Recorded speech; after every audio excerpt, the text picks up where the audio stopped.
সংগ্রামের সাথী বন্ধুরা, বেশ কয়েকদিন ধরে আমরা আন্দোলন করে আসছি। আমাদের লক্ষ্য একটাই, মিন্টু ভাইয়ের মুক্তি চাই। অবিলম্বে মিন্টু ভাইয়ের মুক্তির দাবিতে রাজপথে স্লোগানে স্লোগানে মিছিলে প্রকম্পিত করছে। কারণ আমরা ইতিমধ্যে বুঝতে পেরেছিলাম হয়তো কোন ইশারায় এই প্রশাসন মিন্টু ভাইকে একটি ফাঁদে ফেলাতে চায়। তারা তদন্ত করছে। আমরা মনে করি সঠিক তদন্ত করে মিন্টু ভাইকে মুক্তি দেবে। কিন্তু ইতিমধ্যে আমরা বুঝতে পারলাম ষড়যন্ত্রকারীরা, দেখছি কয়েকদিন ধরে তারা চায় মিন্টু ভাই যাতে মুক্তি না পায়, মিন্টু ভাই তাদের এখানে ফিরে না আসে। আমি তাদেরকে বলতে চাই, আসলে আপনি এখন ঘুঘু দেখেছেন, ঘুঘুর ফাঁদ দেখেননি। আপনি অনেকে বলছেন আওয়ামী লীগের কারা আছে। পৌর আওয়ামী লীগের সভাপতি জীবন কুমার বিশ্বাস অত সহজ নয়। সাধারণ সম্পাদক নজরুল ইসলাম এত সহজ নয়। আপনাকে রাজনীতির জীবনে এত বয়স্ক রাজনীতি করেন নাই, তাদের ইতিহাস আছে।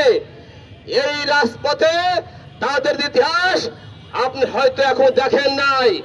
আমাদের সাথে আছে জেলা আওয়ামী লীগের সহসভাপতি, আমাদের সাথে আছে জেলা আওয়ামী লীগের যুগ্ম সাধারণ সম্পাদক, আমাদের সাথে আছে জেলা আওয়ামী লীগের দপ্তর সম্পাদক সহ আরো অনেকে। আপনি একলা কিসের আওয়ামী লীগ ভাই? বলতে চাই মিন্টু ভাইয়ের সাথে ছাত্রলীগ আছে, যুবলীগ আছে, কৃষক। মিন্টু ভাইকে মুক্তি না দিলে আমরা রাজপথ ছাড়বো না। আমাদের একটাই স্লোগান, মুক্তি মুক্তি মুক্তি চাই, মিন্টু ভাইকে মুক্তি চাই। অবিলম্বে মিন্টু ভাইকে মুক্তি দিতে হবে। সকল ষড়যন্ত্র ভেদ করে আমরা অবশ্যই মিন্টু ভাইকে মুক্ত করেই আমরা রাজপথ ছাড়বো। আবার আপনারা প্রত্যেক দিন আমাদের সাথে থাকবেন এই আহ্বান জানিয়ে অবিলম্বে মিন্টু ভাইয়ের মুক্তি আশা করি। তাই সবাইকে জানাই ব্যক্তিগত পক্ষ থেকে বিপ্লবী সালমন্দর দেখা হবে রাজপথে, না হয় আমাদের জীবন দেব। তারপরেও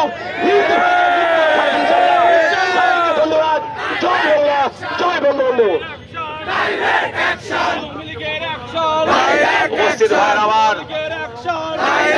আমরা বলতে চাই,